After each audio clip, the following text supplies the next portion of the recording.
What an interesting time to live in.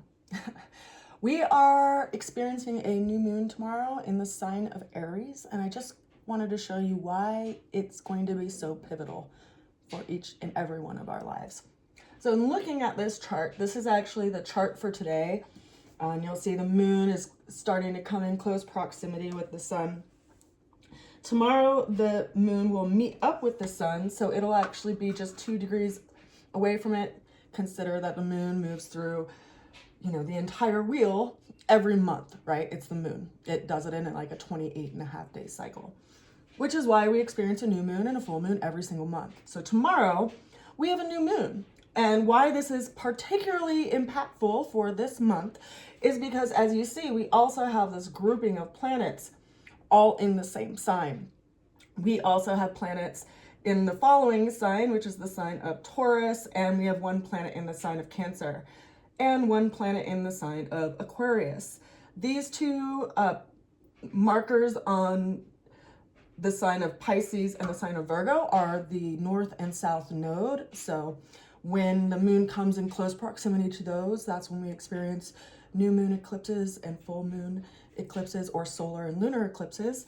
And so we're not going to experience an eclipse this month, considering the moon is far enough away from the north node, but we are experiencing a really big shift because we have some big players over here, and the sun and the moon, because they're in close proximity, having that new moon phase, they're also interestingly enough in alignment with Chiron, which in our solar system, it is in between the planets of Uranus and Saturn. Uranus is the planet of big change, and Saturn is the planet of limitations. It tends to be referred to as the timekeeper because when it cycles around, gives us these different impressions of our life. And it's usually when we create big changes and big shifts in our life, or we settle into what we're doing, depending on the alignment and how good that energy is working. So this month we have, if I just go through the placements of the planets for tomorrow, which is the day of the new moon, I'm looking at my ephemeris here, right? Which is basically a spreadsheet that marks the positions of the planets each and every day. And so you can chart it. And that's what I used to chart my diagram that I made last year. So the sun is going to be at 27 degrees in Aries tomorrow. The moon is going to be at 25 degrees Aries. There's 30 degrees in every sign. So they're only a couple of degrees apart when it is in, morning time. We also have Mercury, which is right here at 3 degrees of Aries. We have Venus over here at 21 degrees of Taurus. It is going to be in conjunction with Uranus on the 23rd, so that we'll see a really big shift then. But we also have Mars, which is currently at 5 degrees of Aries. We have Jupiter over here at 17 degrees of Cancer. We have Saturn at 7 degrees of Aries. So Saturn and Mars are in close proximity. They'll actually be coming into conjunction on the 19th of this month, so just in a couple of days. Consider Mars as the planet of movement. It's also an action-oriented planet and is associated with the warrior and also severing and ending things. Saturn, as I said, is like the timekeeper. It's the planet of responsibility. So when they interact, it will be kind of an aha moment of things that we have to sober up to in regards to how we live our lives and where we place our energy. We also have Uranus over here at 29 degrees. I had already mentioned that Venus and Uranus are going to be in conjunction in a couple of days, which will be a big shift for us all as well, considering that Uranus is the planet of unexpected change, and Venus is like the planet that governs our creature comforts and our money. She actually really likes to be in the sign of Taurus because that's her home. Quite literally, it's the house she likes to live in, along with the sign of Libra. But Uranus doesn't like to be in Taurus because Uranus brings about change, and Taurus is a fixed earth energy. So it's a really, really stable energy. And we've had Uranus going through this sign for the last 7 years. So it's been creating upheaval and change in the realm that Venus governs, which is agriculture, finances, our resources, quite literally in general, along with other things.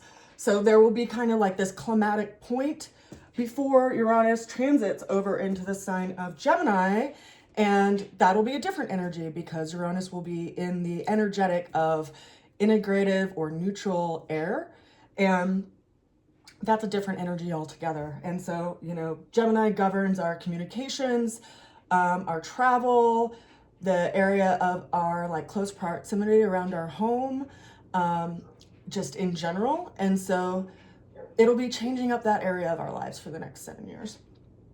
Then we have Neptune over here at 2 degrees of Aries.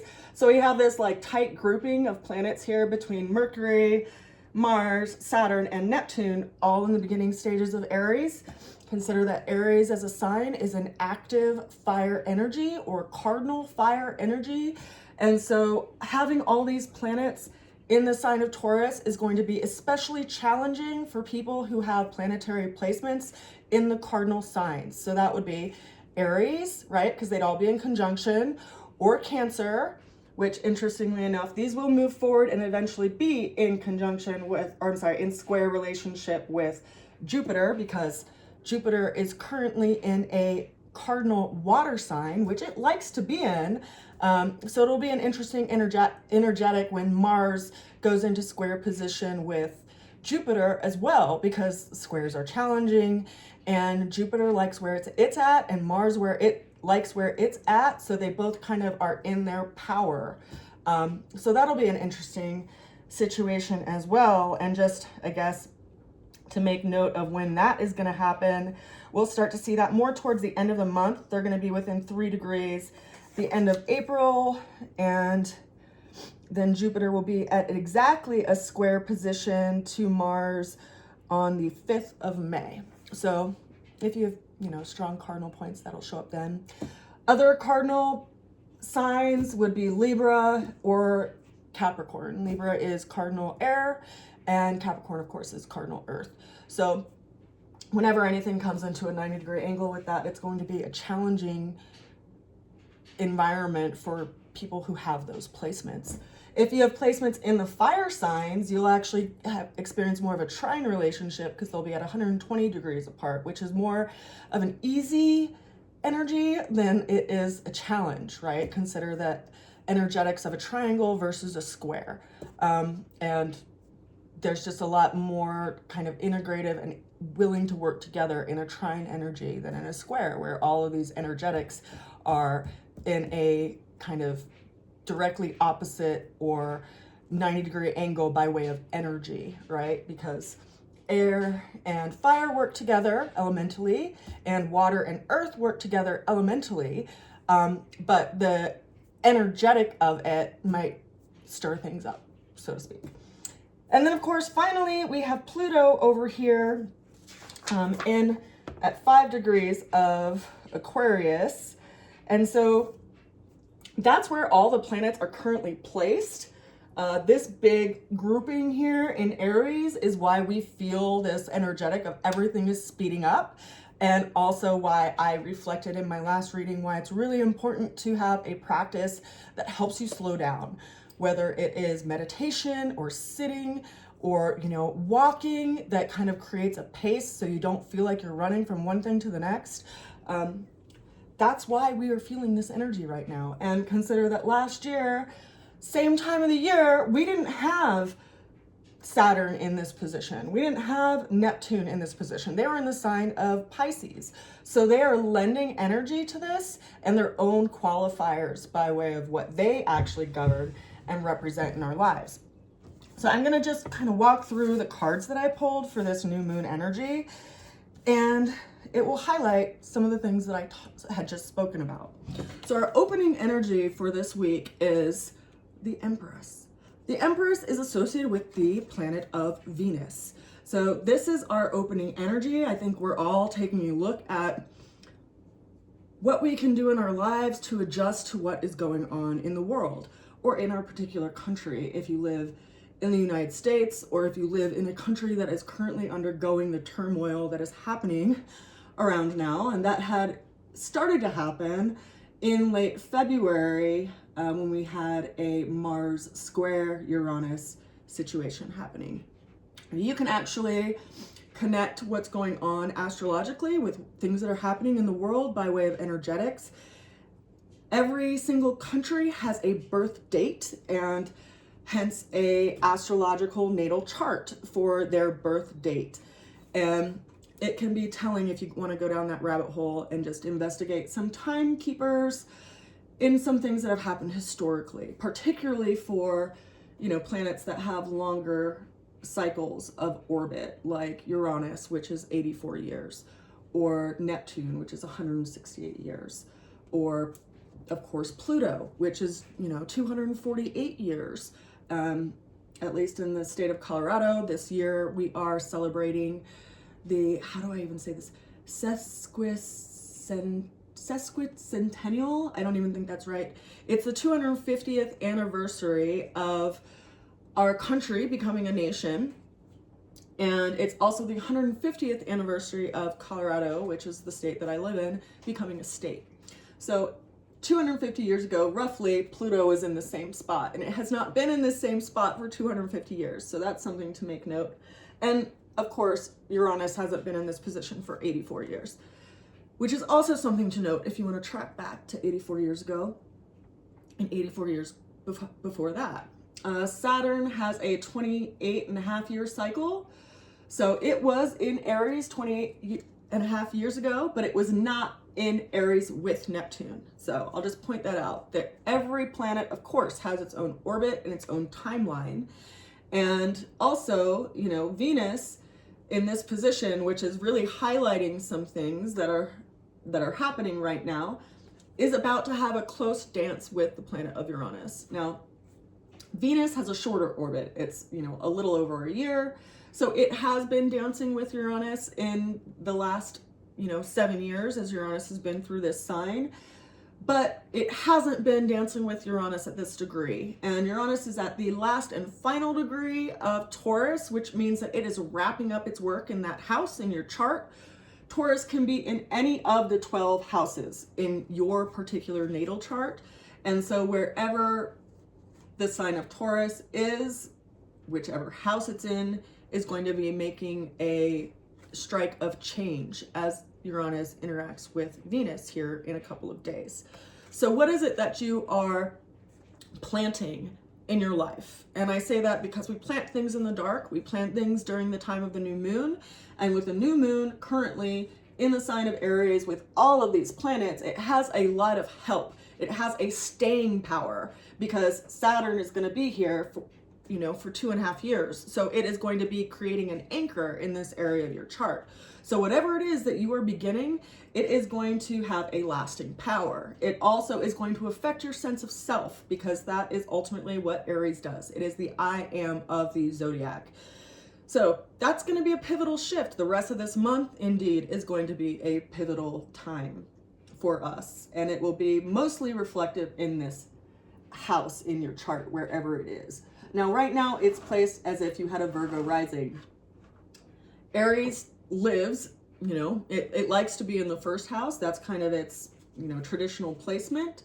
And so I'll just place it there for you to see. But depending on your sign, your rising sign specifically, this Aries could be in any of the houses, and each of the houses represent a different area of your life. So this is going to be impactful for you.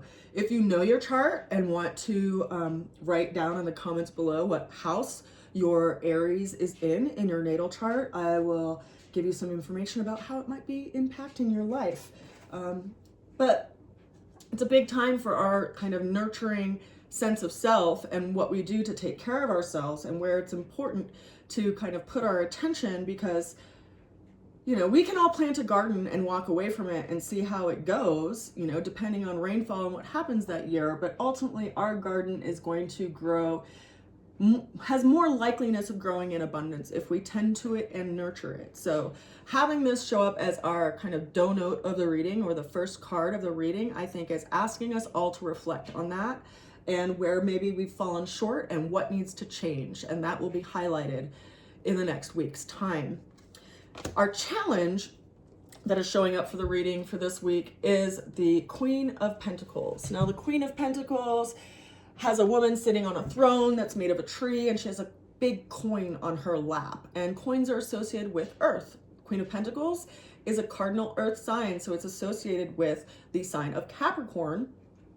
And so it's bringing up things associated with Capricorn that are our challenge, which is like our life path, what practical efforts we're making towards that, and the direction, like in the trajectory that we are currently moving in. If we want to move in a different trajectory, we are going to have to place our feet on a different path. We're going to have to redirect ourselves, recalibrate ourselves to what we are actually aiming for in our life. And I would say, you know, everything that's going on in the world right now, it is impactful because it is going to be changing a lot of things, you know, especially considering that there was just a notice put out regarding a draft that's going to happen in December that will be mandatory for able young men between the ages of 18 and 26. So we are entering into a time frame that is very, very similar to what we were experiencing about 85 years ago, interestingly enough. So how does that impact you? How does that impact how you live your life and where you want to put your energy and where you put your effort and what you feel like you can actually strive to move toward? That's our challenge, right? Because we have to get clear on that so that we can have some direction to keep us on our path. Now, the way through the challenge showed up as the Magician. You know, the Magician is standing with one arm held up to the sky to be a conduit to the divine. On the table that is before him, he has all of his tools, right? He has a coin or a pentacle. He has a wand. He has a sword, and he has a cup. Now, these are all tools that are more symbolic for the tools that each of us have, right? Because we have a body or our pentacle, right? We have a wand. We have our will, our fire, our motivation. We have our sword, which is our mind. And we have our cup, which is our emotional center, our emotional experience. And so the Magician has all of these tools laid out on the table because he knows how to use them and he knows how to activate them. Consider that the Magician is also a conduit, right? So he acts by what he's inspired by. And so this is a very interesting thing to show up is the way through the challenge, because we have Mercury in this intersection as well, and it is meeting up with Saturn. So it's like saying we have to get our thoughts in alignment with what we want to do, right? We can't let ourselves kind of fall into doom thinking or fear. We have to be really careful with where we let our mind and our attention go, because as some would say, that's what creates our reality, but that also creates what we're fixated on and what we see as the potential of what we can do. And so I think this card is showing up for us to remind us that we are all, each and every one of us, a conduit who is here to learn how to use our tools and to when to bring out the tool to bring balance to the other tools, right? If you feel like your emotions are kind of running rampant into the whirlpool of despair in the ocean, maybe it's time to engage the body, right? To move through some of that energy energetically. Same with the mind. We have these tools to balance each other. And that's what the Magician is showing up to remind us about. It's also highlighting the fact that more information is coming in. Things are going to be revealed. And I say that because Mercury is dancing in close proximity to Mars, Saturn, and Neptune. Neptune is the planet of dreams and also illusion. Saturn is like the planet of sobriety. And you know, Mars is a planet of action, and you mix them together in close conversation with Mercury, and you know something productive has got to come out of that interaction. And that is what we are currently experiencing right now. We're all in that space. Ultimate outcome, we have 4 cards, the first of which is the Knight of Swords. Now, the Knight of Swords is riding a horse that is up in the clouds. All of the horse's feet are up in the air. And so this is telling of something that is still unknown, right? The grasshopper cannot decide what it's going to do when it is up in the air. It doesn't know where it's going to land yet. And so there are some things that are very unknown that might be a bit fear-mongering but that is up in the air. And so things are in movement, right? Information is coming in, and that is telling by the nature of this card. It's a sword card. It's related with the mind. And it's also telling us that there are some things that we are just kind of in the unknown about that are going to be kind of distributed into our ability to understand them. So that's pretty impactful as well. The following card that came through is the Eight of Cups. Now in the Eight of Cups, we see a person who is walking away 2 sets of cups. One of the sets has 5 cups, one has 3. In the tarot, a lot of cards are building off of each other. So this is basically like combining the 3 of Cups and the 5 of Cups. And that's interesting because of a card that we're going to get to a little bit later in the reading. But the 3 of Cups is, you know, usually like telling of happiness and emotional satiation, whereas the 5 of Cups is the cup of loss or renewal, right? It's where people are looking at 3 spilt cups while 2 cups are behind them. And so here we see someone who is literally abandoning an emotional situation. They're like, you know what?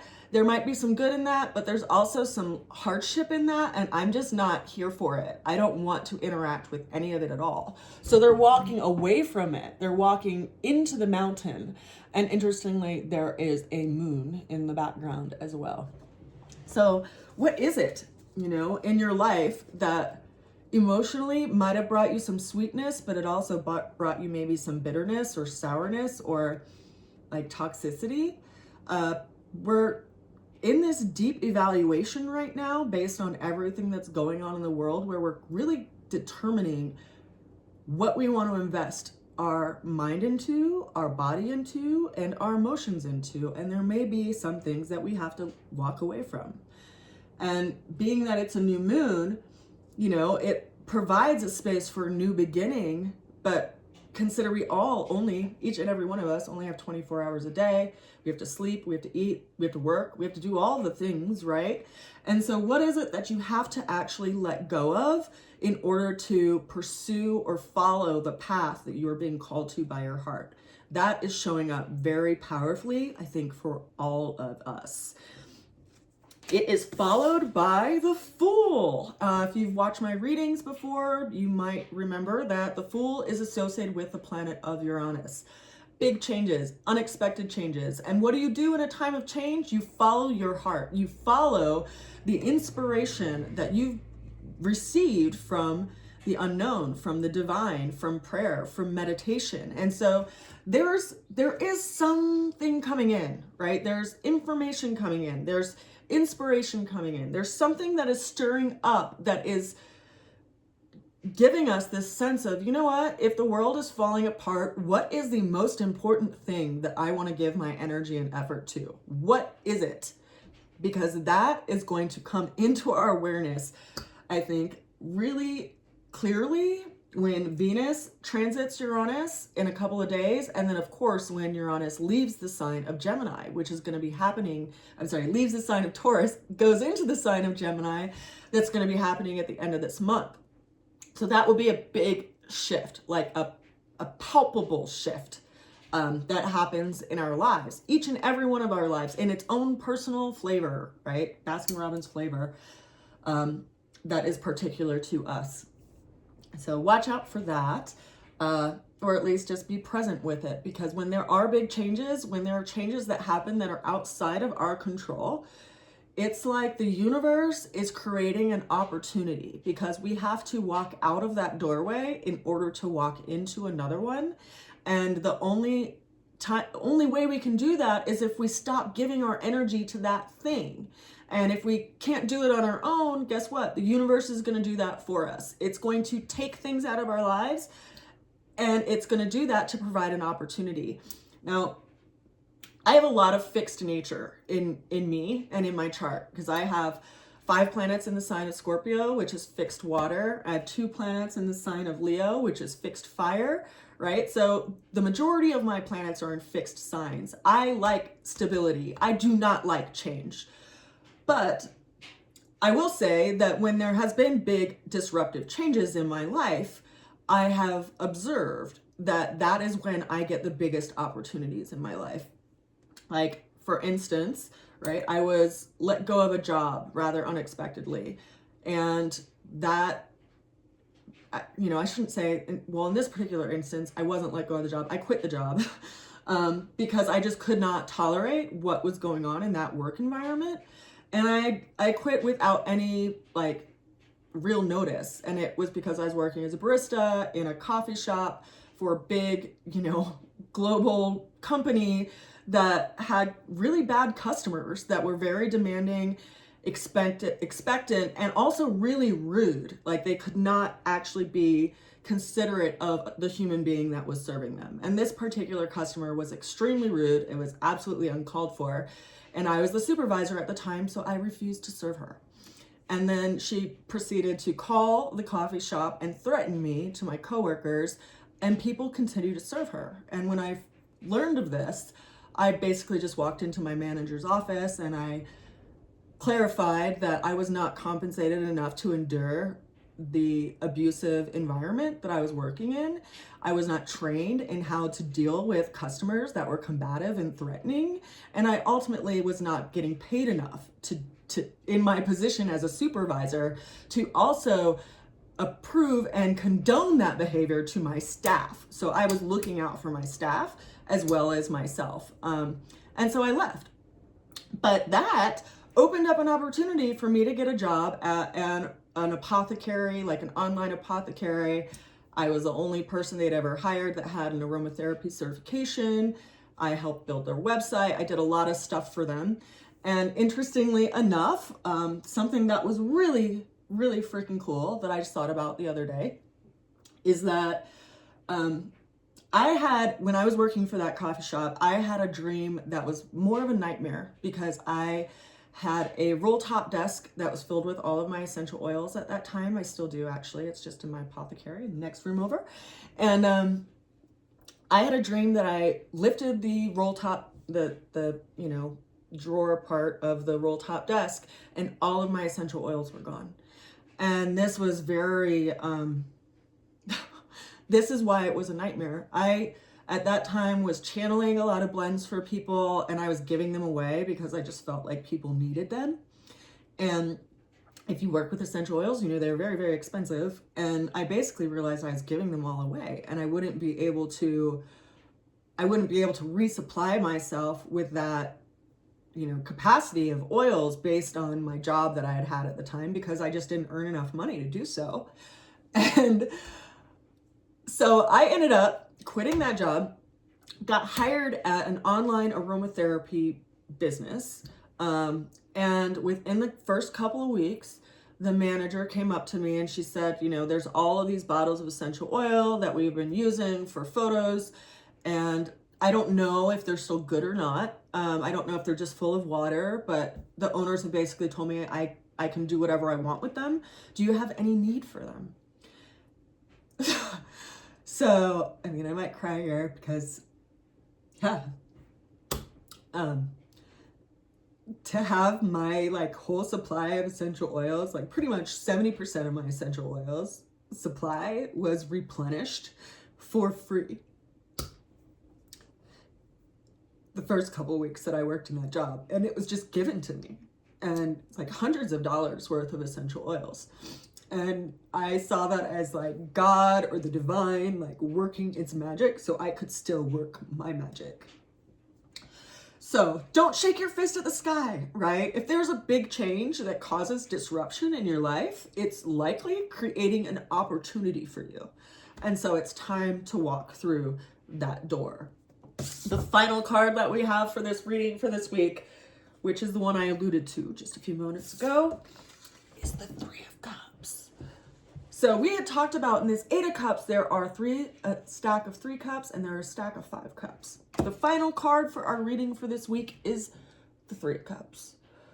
So this is the universe's way, or my way, speaking, you know, what is downloaded to me and what is provided to me from the cards that I pulled for us, is that it's really time for us to tap into our joy and to not sacrifice that anymore in our lives. I will say that I've been really focused on being responsible my whole entire life And I don't think I'll ever let go of that because I have Saturn in my first house, right? Like being responsible is part of who I am.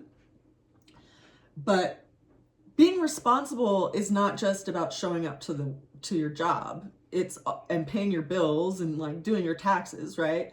Being responsible actually is defined as being able to respond to the self. And if your self needs nourishment by way of more joy, then I think that's what all of this change is bubbling up to the surface, because the world is difficult right now. There is hardships everywhere that we look, in every single direction. And it's not aloof to dedicate yourself to having some joy, whether it's making yourself a hot chocolate, whether it's, making sure that you go on a walk in the morning, whether it's planting flowers that bring you joy every time you walk by them.